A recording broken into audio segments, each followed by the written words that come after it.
picture of happiness from another era. Brisbane mum Barbara McCulkin and her two daughters, Leanne and Vicki. Good mum? Great mum. Great kids, good upbringing. She looked after them, she fed them, she schooled them, dressed them, did everything. And just the sort of mum that any kid later on when they grow up would be proud of. But these happy family faces, frozen in time, are also an indelible reminder of their fate. 43 years ago, Barbara and the girls vanished from their house, presumed dead. Victims of the city's underworld in one of Australia's greatest crime mysteries. I don't know how many times I've thought that, you know, we'll get there one day. It's taken more than a generation, but finally this cold case has been laid to rest, with the conviction this week of gangster Vincent O'Dempsey, 6 months after his violent accomplice, Gary Dubois, was also found guilty. You feel as if you've got to get to an end, you've got to get some justice for them. And yeah, you are responsible for that. The dead people can't help themselves, so somebody has to. Only now can the full story be told. Just why Barbara and her daughters were killed. The tragic truth was, she simply knew too much.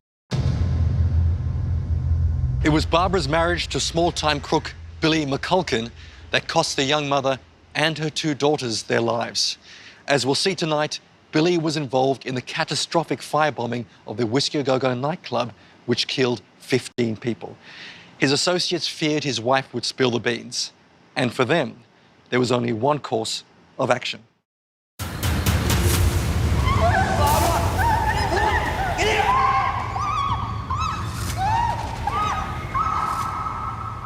The whiskey got her killed. If it hadn't been for the whiskey, if she hadn't have tied in the whiskey, she would have been okay.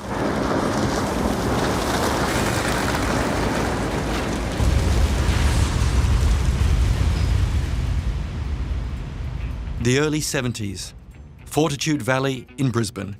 It was a seedy place where police corruption and organised crime flourished. And watching it all was security guard John Ryan. Take me back to Brisbane in the 1970s. What was it like? Pure underbelly stuff. Murders, kidnappings, drug overdoses, random murders, rapes. It was just... And cops were involved? Oh, cops were involved in most of it. They managed the whole thing. The underbelly life attracted a crop of young and aggressive petty criminals. Who's this? Bill McCulkin, the mouse.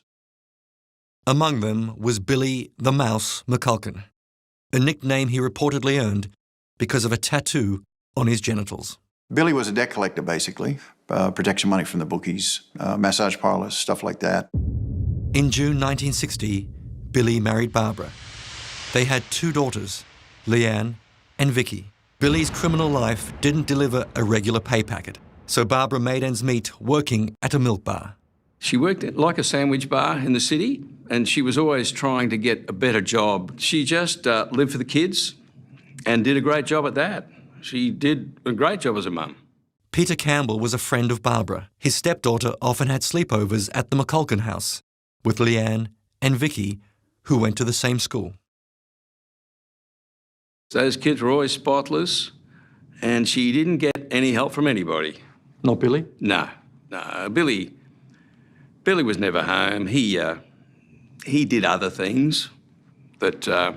What do you mean, other things? Well, he was involved with gangs or whatever they had in those days. Billy was set on moving up in the underworld, and he joined an outfit known as the Clockwork Orange Gang, named after a popular book and movie. Ultra-violence. The infamous group of thugs also included Vincent O'Dempsey and Gary Shorty Dubois. They made their money from break-and-enters, fraud and extortion. One of the clubs they targeted was the Whiskey A Go Go. Tell me about the club. I mean, what sort of club was it? Who were the people who would go there? Average Brisbaneites, business people, policemen, people enjoying a good night out. Donna Phillips was working as a waitress at the Whiskey A Go-Go. John Ryan was in charge of security. He was aware of the threats that were being made against the club. So why are they going to bomb the nightclubs? What was their... Because if you got to pay protection money. Yeah. If you don't pay the protection money, this is straight out of King's Cross, you know what I mean? Pay protection money or your club get bombed. That's the story. That's all it was a story. Nothing else. Did no one thought they'd make good on these threats? No. Get up your copper, mate. Yeah. Just gonna play those cards, mate. And deal with it. But the threats were real. Gonna need someone to organise a getaway car, though. The Clockwork Orange gang regularly met at Billy's home. Then how else do we do it? We need jerry cans, some fuel. What's the deal? And it's believed that Barbara overheard plans to set fire to nightclubs, including the Whiskey A Go-Go, during one of these boozy gang meetings. Light it up, eh?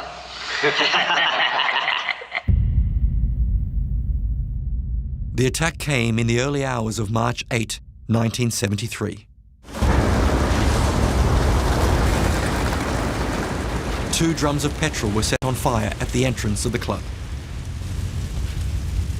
Initially, I felt a really strong heat hit me, and a whoosh sound. Constable Hunter Nicol was off duty with friends, enjoying a drink inside the club.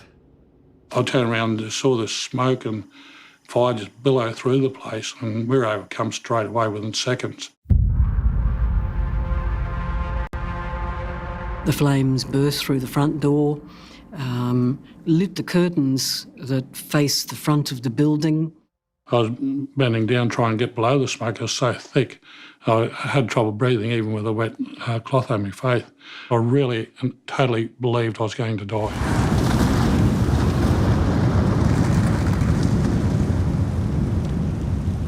They lit the clothes of the young barman at the time, 22-year-old Peter Marcus. I watched Peter try to run away from the fire with his shirt burning, and I watched him run around the bar just in a number of short seconds, and then I watched him fall to the ground. The most I know of him is that I watched him die. I actually watched him die. So, yeah, that's it. That's it.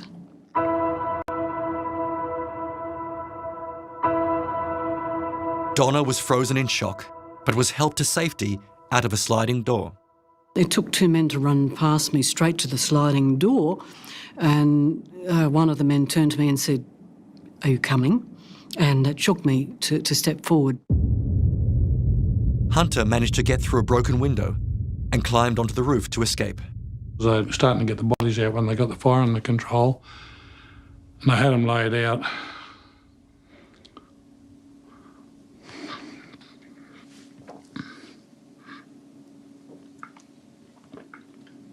Can you remember? 15 people died in the inferno, most from smoke inhalation. Hunter still can't forget the horror.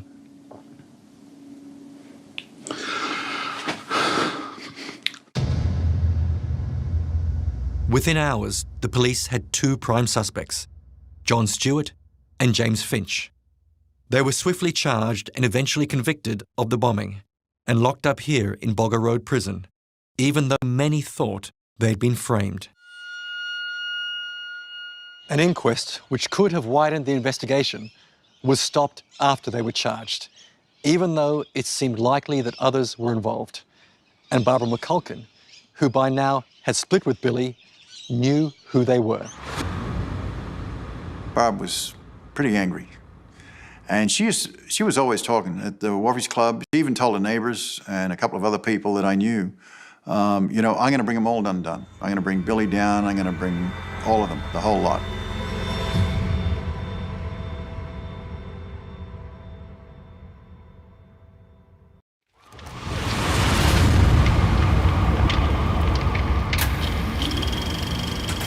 We sort of saw the glow at the front entrance.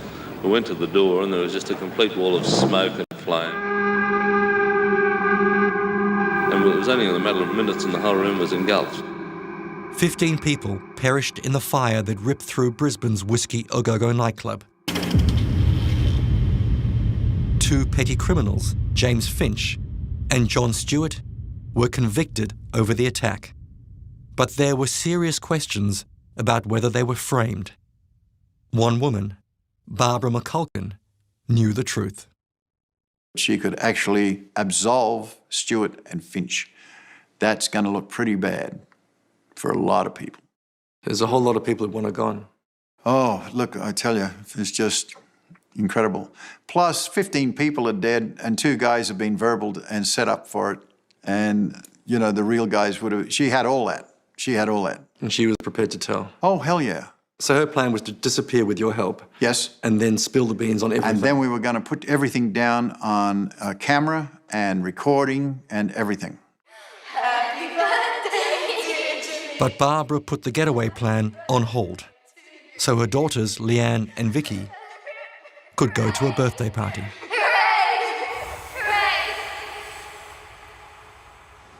On the night of January 16, 1974, Vicki and Leanne were at a birthday party across the street. Barbara was at home alone. Billy was off with another woman. Witnesses said they saw a car pull up outside the house. It was Billy McCulkin's mates, Vincent O'Dempsey and Gary Shorty Dubois, 2 of the men suspected of involvement in the Whiskey A Go Go fire. What about Dubois? He's another little insignificant criminal that's managed to manipulate his way through life with drug dealing. And it's just the stories about him being a sexual deviant and all that sort of thing. Can you describe O'Dempsey for me? Who was he? Well, I'd like to describe him as being a shocking criminal. A man who has no compunction whatsoever. Is he the sort of man who could murder a mother and her 2 daughters? Oh, absolutely. Absolutely. While Leanne and Vicki were at the birthday party, their mother was at home with O'Dempsey and Shorty Dubois. Shortly after 8 p.m, a neighbour watched Barbara's youngest daughter, Leanne, walk home. 2 hours later, Vicki returned to the house. This was the last time they were ever seen alive. Hours later, Barbara's estranged husband, Billy, went to Peter Campbell's house looking for his wife and children. When Billy came to your house, what did you think had happened? We didn't know. Very strange that a bloke knocks on your door at 2 or 3 in the morning and asks where his wife and kids are, but we didn't have any understanding of what was going on. We didn't know that they had disappeared. It was as if the family had left in a hurry. A shirt was still in the sewing machine. Barbara's purse was on the fridge. The cats were locked in the bathroom. We knew that the house had been locked up. We knew that everything was basically in situ. And we knew that O'Dempsey and Dubois were the last 2 seen at the house before the disappearance of the kids and Barbara. Alan Marshall investigated O'Dempsey and Dubois. They were charged with all 3 murders. But in 1981, the case was dropped for lack of evidence. However, Billy McCulkin knew they were the killers and named O'Dempsey as the ringleader. Did he tell you that directly? Did he say, this man murdered my wife and kids? Oh, yes, yeah. And not only that, he said, he said, I don't know why I didn't kill him. So I don't know why I didn't do it. Billy died in 2011. It wasn't until 2014 that another gang member, Peter Hall, finally confessed to what O'Dempsey and Dubois had done. He was the star witness at both of their trials. Dubois said O'Dempsey separated the mother from the daughters. He believes he strangled her. He said there was gurgling and he was gone for some period of time. Dempsey then returned and proceeded to rape one of the girls and forced Shorty to participate with the other girl, he said, Dempsey. Then murdered one of the girls and tried to force Shorty into murdering the other one. But he couldn't do it. Dempsey killed them both, and when the sun rose, they buried him.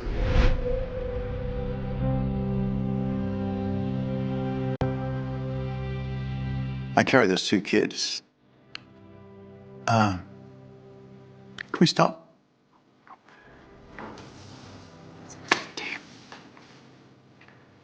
You okay? That's never happened. You carried this with you for 40 years. Whoa, I don't believe that. But I've never cried over him. And what sort of personality, what sort of person takes it to that level where you target kids? 11 and 13. Yes, well, as I say, he's a gutless individual that, picks on women and kids. You just... Well, you would think in 43 years, some point, something inside would, a pang of remorse. There's been nothing. Well, what's that indicate to you? Indicates that his personality doesn't allow him to do that. This week, Vincent O'Dempsey was found guilty of the murder of Barbara and her 2 daughters. Gary Shorty Dubois was also convicted late last year. But for the survivors of the Whiskey Au Go-Go fire and the children of those killed in the blaze, vigils like this are a reminder that the search for justice isn't over. Well, we just want to find out the truth. What actually happened and why? Why would you murder 15 people? And there's one other question. Where did Shorty Dubois and Vincent O'Dempsey hide the bodies of Barbara, Leanne, and Vicki? O'Dempsey and Dubois, behind bars. Do you have anything to say to them? Yeah, be man enough to tell us where the bodies are so the people, family members, can have some sort of finalisation. They'll never have finalisation, but some sort of, be man enough to tell us.